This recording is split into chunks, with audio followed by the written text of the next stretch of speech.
అలాగనే పిప్కా ప్రత్యేక బాధ్యతలు ఇచ్చి మా మీద నమ్మకంతో పిప్కా నియమించినందుకు ముఖ్యమంత్రి చంద్రబాబు నాయుడు గారికి అలాగనే అధ్యక్షులు గారికి అలాగనే నారా లోకేష్ గారికి ధన్యవాదాలు తెలియజేసుకుంటున్నాను. అధ్యక్ష, మహిళా సంరక్షణ కార్యదర్శులు అని చెప్పేసి గత ప్రభుత్వము సచివాలయ విధానాన్ని మొదలుపెట్టి అందులో వివిధ విభాగాలకి రిక్రూట్మెంట్ చేసుకొని వివిధ విభాగాల్లో ఉద్యోగాలు ఇచ్చి పెట్టారు. కానీ మహిళా సంరక్షణ కార్యదర్శులకి వాళ్లకు ఎవరి కింద పనిచేయాలనే విషయం మాత్రము స్పష్టంగా లేదు. వాళ్ళకి ట్రాన్స్ఫర్లు కావాలంటే పోలీస్ డిపార్ట్మెంట్ దగ్గరికి వెళ్లాల్సి వస్తుంది. వాళ్ళ మీద అడ్మినిస్ట్రేషన్ మాత్రం మున్సిపల్ డిపార్ట్మెంట్ చేస్తూ ఉంది. వాళ్ళ మీద ఎగ్జిక్యూషన్ మాత్రం ఎవరు చేస్తున్నారో తెలియని విధంగా తయారైపోయింది.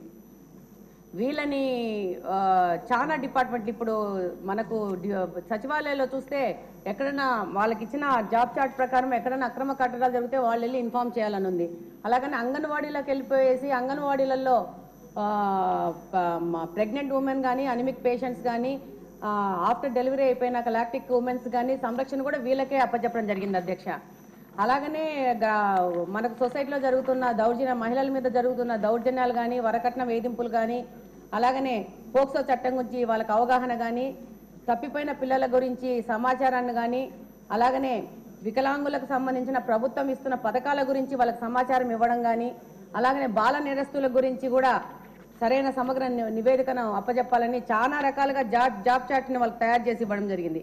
కానీ వాస్తవంగా ఈరోజు సచివాలయంలో గమనిస్తే ఈ యొక్క మహిళా సంరక్షణ కార్యదర్శులు ఏం పని చేస్తున్నారంటే జిరాక్స్ మిషన్లో పేపర్లు పెట్టుకుంటూ తీసుకుంటూ టైంపాస్ చేస్తున్నారు. కానీ వాళ్ళకి జాబ్ ఏంటి, వాళ్ళు చేయాల్సిన పని ఏంటనేది దిశానిర్దేశం లేకుండా వాళ్ళది ఒక పోస్ట్ వేస్ట్ అయిపోయిన విధంగా తయారైపోయింది.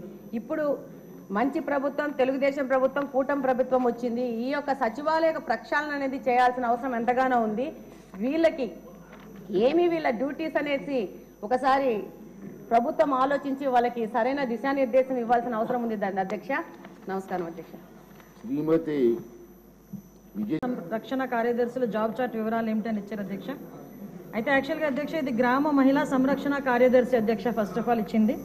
అయితే దాన్ని మళ్ళీ తిరిగి వీళ్ళు గ్రామ మహిళా సంరక్షణ కార్యదర్శుల కింద మార్చారు. అయితే వాళ్ళ వివరాలు వాళ్ళ జాబ్ చార్ట్ చూస్తే అధ్యక్ష ఇంచుమించుగా వాళ్ళ జాబ్ చార్ట్ ఇవ్వడానికి 2 జీవోలు మార్చారు అధ్యక్ష గత ప్రభుత్వం. అయితే విషయం చేస్తే ఇక్కడ హోమ్ డిపార్ట్మెంట్ వరకు ICDS వరకు ఓవరాల్గా చెప్పాలంటే గవర్నమెంట్లో ఎన్ని శాఖలు ఉన్నాయి అన్ని శాఖల తాలూకా జాబ్ చార్ట్ కలిపి వీళ్ళకి జాబ్ చార్ట్ ఇచ్చినట్టుగా ఉంది అధ్యక్ష. ఇక చదవడానికి చాలా టైం పడుతుంది కాబట్టి సభ్యుల కోరిక మేరకు ఆ సభ్యులందరికీ కూడా ఆ GOMS నెంబర్ మనకి 2 ప్రకారం అందరికీ కూడా అందజేయడం జరిగింది అధ్యక్ష. ఎందుకంటే అధ్యక్ష ఇందులోని శాంతి భద్రతలకు విఘాతం కలిగించే అత్యవసరమైన పరిస్థితుల దగ్గర నుంచి చూస్తే అధ్యక్ష ఆఖరికి ICDSలో అంగన్వాడీ పిల్లల్ని సంరక్షణ వాళ్ళ అవగాహన వరకు కూడా ఓవరాల్గా అన్నీ కూడా ఇచ్చున్నారు అధ్యక్ష. అయితే వీళ్ళకి ఏంటంటే జాబ్ చార్ట్లు రోజు రోజుకి మార్చడం కూడా జరిగింది అధ్యక్ష. మార్చడానికి జరిగిన కారణం కూడా అధ్యక్ష ఫస్ట్ వీళ్ళని మహిళా సంరక్షణ కార్యదర్శి నుంచి మహిళా రక్షణ కార్యదర్శుల కింద మార్చిన తర్వాత ఆటోమేటిక్గా వీళ్ళు జాబ్ చార్ట్ కూడా మార్చడం జరిగింది అధ్యక్ష. అయితే వీళ్ళని సరిగ్గా వినియోగించుకోవడానికి ప్రభుత్వం తీసుకున్న చర్యల గురించి ఇంకా చర్చలో ఉంది అధ్యక్ష. చర్చించి వీళ్ళని ఏ రకంగా మనం ఉపయోగించుకోవాలనే దాని మీద చర్యలు తీసుకుంటాం అధ్యక్ష. పెద్ద అంటే లాస్ట్ గవర్నమెంట్ అసలు అంటే ఇటువంటి దాన్ని ఏమంటారు యాక్ట్లను కూడా చదువుకోకుండా ఎంత గుడ్డిగా ఇటువంటి జీవోలు ఇష్యూ చేసిందని చెప్పడానికి ఇది ఒక తార్కాణం కింద మనం భావించవచ్చు అధ్యక్ష. ఎందుకంటే యాక్చువల్గా వీళ్ళని మహిళా లేదా గ్రామ వార్డు మహిళా సంరక్షణ కార్యదర్శుల కింద ఇందాక సభ్యులు చెప్పినట్టుగా జీవో నెంబర్ MS నెంబర్ 129 ప్రకారం 2019లో వీళ్ళు నియమించడం జరిగింది అధ్యక్ష. ఓవరాల్గా చూస్తే అధ్యక్ష వీళ్ళు 15,000 మంది రిక్రూట్మెంట్ చేస్తే అధ్యక్ష దగ్గర 13,815 మంది ఈరోజు కార్యదర్శుల కింద మహిళా సంరక్షణ కార్యదర్శుల కింద పనిచేసే పరిస్థితి ఉంది అధ్యక్ష. అందులో సుమారుగా 1,189 ఆటోమేటిక్గా ఇంకా ఖాళీలు ఉన్నాయి అధ్యక్ష. అయితే 13,815 మందికి అధ్యక్ష 2021కి వచ్చేసరికి మళ్ళీ జీవో నెంబర్ 60 ప్రకారం చేసుకుని వాళ్ళని ఒక మహిళా రక్షణ కార్యదర్శుల కింద వార్డు లేక గ్రామ మహిళా రక్షణ కార్యదర్శుల కింద మార్చి వాళ్ళకి ఒక సపరేట్ జాబ్ చార్ట్ ఇచ్చారు అధ్యక్ష. జాబ్ చార్ట్లో కూడా అధ్యక్ష చూస్తే పోలీస్ డిపార్ట్మెంట్ ఇందాక కోన రవికుమార్ గారు సభ్యులు చెప్పినట్టుగా ఒక చీఫ్ సెక్రటరీకి ఎన్ని బాధ్యతలు ఉంటాయి అన్ని బాధ్యతలు కూడా ఒక గ్రామ మహిళా సంరక్షణ కార్యదర్శికి అప్పచెప్పడం అన్నది చూస్తేనే అధ్యక్ష వీళ్ళ తాలూకు అవివేకం అన్నది లాస్ట్ గవర్నమెంట్ తాలూకు అవివేకం అన్నది చాలా క్లియర్గా అర్థమవుతుంది అధ్యక్ష. ఎందుకంటే అధ్యక్ష ఈ రోజు మనం ఇక్కడ చూసుకుంటే అధ్యక్ష పోలీస్ డిపార్ట్మెంట్లో ఒక ఉద్యోగం సాధించాలంటే వాళ్ళు శారీరక దారుఢ్య పరీక్షలు వాళ్ళు నెగ్గాలి, రిటర్న్ టెస్ట్ వాళ్ళు ఎగ్జామ్ పాస్ అవ్వాలి, 9 months ట్రైనింగ్, కఠోరమైన ట్రైనింగ్ ఉంటుంది అధ్యక్ష. కఠోరమైన ట్రైనింగ్ తర్వాతనే ఆ పోలీస్ కానిస్టేబుల్స్ కింద వాళ్ళు అందరూ కూడా బయటకు వచ్చి పోలీస్ డిపార్ట్మెంట్ వర్క్ చేసే పరిస్థితి ఉంటుంది అధ్యక్ష. కానీ వీళ్ళని మహిళా రక్షణ కార్యదర్శి కింద ఏర్పాటు చేసిన తర్వాత కేవలం 2 వారాలు వాళ్ళకి ట్రైనింగ్ ఇచ్చి, ఒకటేమో ఒక వారం పోలీస్ డిపార్ట్మెంట్ వాళ్ళు, ఇంకొక వారం ఐసిడిఎస్ డిపార్ట్మెంట్ వాళ్ళు ట్రైనింగ్ ఇచ్చి ఓవరాల్గా చెప్పాలంటే వీళ్ళు గ్రామాల మీదకి వదిలేశారు అధ్యక్ష.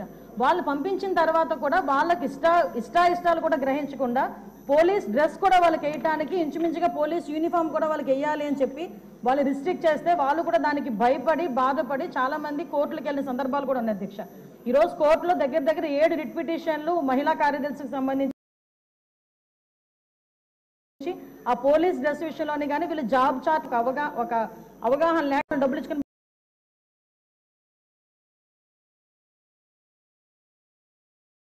ఇచ్చుకుని పెట్టుకున్నాడు కదా. కలిపి ఆల్రెడీ 12,000 మంది వీళ్ళు పనిచేస్తున్నారు కదా, వీళ్ళని వాళ్ళు పోలీసుల కింద కన్వర్ట్ చేసేస్తే వాటిని తగ్గించి వచ్చని ఒక ఉచిత సలహా పడేశారు అధ్యక్ష.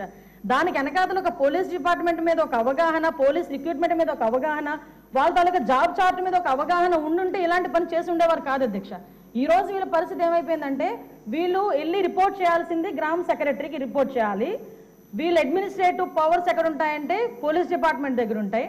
వీళ్ళకి జీతం ఇచ్చేదేమో ఎంపీడీఓ, లీవ్ ఇచ్చేదేమో ఎంపీడీఓ, మళ్ళా తిరిగి ఒకవేళ ట్రాన్స్ఫర్ అవ్వాలంటే డిపార్ట్మెంట్ కలెక్టర్ దగ్గరికి వెళ్ళాలి అధ్యక్ష.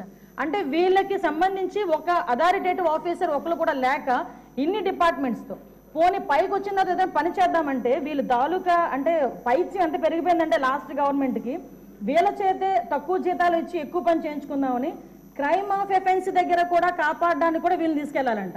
నాన్ బెయిలబుల్ వారెంట్లకు సంబంధించి వీళ్ళు సపోర్ట్ చేయాలంట. అక్కడికి వెళ్ళి మహిళా సంరక్షణ కార్యదర్శుల కింద, మహిళా రక్షణ కార్యదర్శుల కింద అక్కడ ఉన్న అవగాహన కల్పించడం, లేకపోతే ఐసిడిఎస్ సంబంధించి ఏదైనా మిడ్ డే మీల్స్ చూడడం అంతవరకు ఓకే. ఆఖరికి పోలీస్ డిపార్ట్మెంట్కి వాళ్ళ ఇన్వెస్టిగేషన్లోని కూడా వీళ్ళు హెల్ప్ తీసుకొని చేసుకునే పరిస్థితి కనిపించింది. లాస్ట్ గవర్నమెంట్లో చాలా మంది మాతోనే మొరపెట్టుకున్నారు అధ్యక్ష. మేము ప్రతిపక్షంలో ఉండేటప్పుడు పోరాటాలు చేసేటప్పుడు మాకు సెక్యూరిటీ కింద మమ్మల్ని ఆపడానికి, సెక్యూరిటీ కూడా కాదు మమ్మల్ని ఆపడానికి ఈ మహిళా కానిస్టేబుల్తో పాటు మహిళా పోలీసులు కూడా పంపించేవారు. మేము అడిగే వాళ్ళం మీరెవరమ్మా మహిళా పోలీసా మహిళా కానిస్టేబుల్ అంటే మహిళా పోలీస్ అండి అని. ఇందులో విషయం ఏంటంటే అధ్యక్ష చాలా మంది ఏస్ అయిపోయిన వాళ్ళు ఉన్నారు. మళ్ళీ ఇంకోటి ఏంటంటే ఎంటెక్లు బీటెక్లు చేసుకుని కొంతమంది ఫ్యామిలీస్ పోలీస్ డిపార్ట్మెంట్లోకి కొంతమంది యాక్సెప్ట్ చేస్తారు, కొంతమంది యాక్సెప్ట్ చేయకపోతారు. ఇలాంటి సిచ్యువేషన్స్ అన్నింటిలోని కూడా ఈరోజు వీళ్ళు పడుతున్న బాధ అధ్యక్ష వర్ణనాతీతం. ఇంకొకటి ఇందులో కొసమేర్పు ఏంటంటే ఎన్నో సంవత్సరాలు కానిస్టేబుల్ కింద చేస్తే హెడ్ కానిస్టేబుల్ ప్రమోషన్ వస్తుంది. హెడ్ కానిస్టేబుల్ దగ్గర నుంచి ఒక ఏఎస్ఐ, ఎస్ఐ, సిఏ ర్యాంక్ వరకు వెళ్తారు. వీళ్ళు ఎటువంటి రిక్రూట్మెంట్ లేదు, ఎటువంటి శారీరక దృఢ పరీక్షలు లేవు, ఎటువంటి రిటర్న్ టెస్టులు లేవు, ఎటువంటి ట్రైనింగ్స్ లేవు. వీళ్ళకి కూడా మహిళా పోలీస్ దగ్గర నుంచి అప్ టు ఇన్స్పెక్టర్ వరకు కూడా వీళ్ళకి కూడా ఒక ప్రమోషన్ జాబ్ చార్ట్ ఇచ్చేసి ఒక జీవో కూడా రిలీజ్ చేశారు అధ్యక్ష. అంటే వీళ్ళు ఎంత అంటే అవగాహన లేదు. అప్పుడు మనందరం అనుకునే వాళ్ళం తొగ్గులకు పరిపాలన అని. దానికి ఇది ప్రత్యేక సాక్ష్యం కింద మనం ఈ మహిళా రక్షణ కార్యదర్శుల గురించి చూడాలంటే ఇది మనం చెప్పుకోవచ్చు అధ్యక్ష.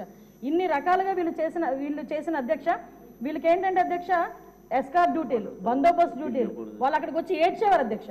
ప్రస్తుతం చాలా మంది మేము వచ్చిన తర్వాత కూడా ఇప్పుడు ఈ విషయంలోనే గౌరవ సభ్యులందరూ కూడా చెప్పడం జరిగింది. వీళ్ళు పోలీస్ డిపార్ట్మెంట్కి సంబంధించిన వాళ్ళ కింద ఉంచాలా, లేకపోతే ఐసిడిఎస్లో మనం పంపించుకోవాలా, వేరే ఎవరికైనా ఏదైనా జాబ్ చార్ట్ ఇచ్చి సపరేట్గా వీళ్ళు ఏదైనా మనం చేయాలా అనేది ఆలోచన చేసుకోవడానికి ఒక సుదీర్ఘమైన చర్చ అయితే జరగాలి అధ్యక్ష. మేము చర్చిస్తాం అధ్యక్ష.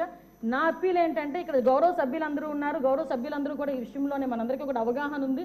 ఈ గౌరవ సభ్యులందరూ కూడా ఈ విషయంలో, ఈ మహిళా కార్యదర్శుల విషయంలో మనం ఏం చేస్తే వాళ్ళ సేవలు వినియోగించుకునేటట్టుగా ఉంటుందో గౌరవ సభ్యులు ఎవరైనా లిఖితపూర్వకంగా మాకు సూచనలు సలహాలు ఇచ్చినా దాన్ని బేస్ చేసుకొని అదేవిధంగా మనం డిపార్ట్మెంట్ వాళ్ళతో కూడా చర్చించి దీని మీద నిర్ణయం తీసుకొని యాజ్ ఎర్లీ యాజ్ పాసిబుల్ మహిళా కార్యదర్శులకి వాళ్ళకి ఒక మహిళా సంరక్షణ కార్యదర్శులకి ఒక జాబ్ చార్ట్ ఇస్తామని చెప్పి సభ ద్వారా మీ ద్వారా సభకు తెలియజేసుకుంటున్నాను అధ్యక్ష. క్వశ్చన్ నెంబర్ 4 అండి. ఈ క్వశ్చన్ దాసరి సుధ గారు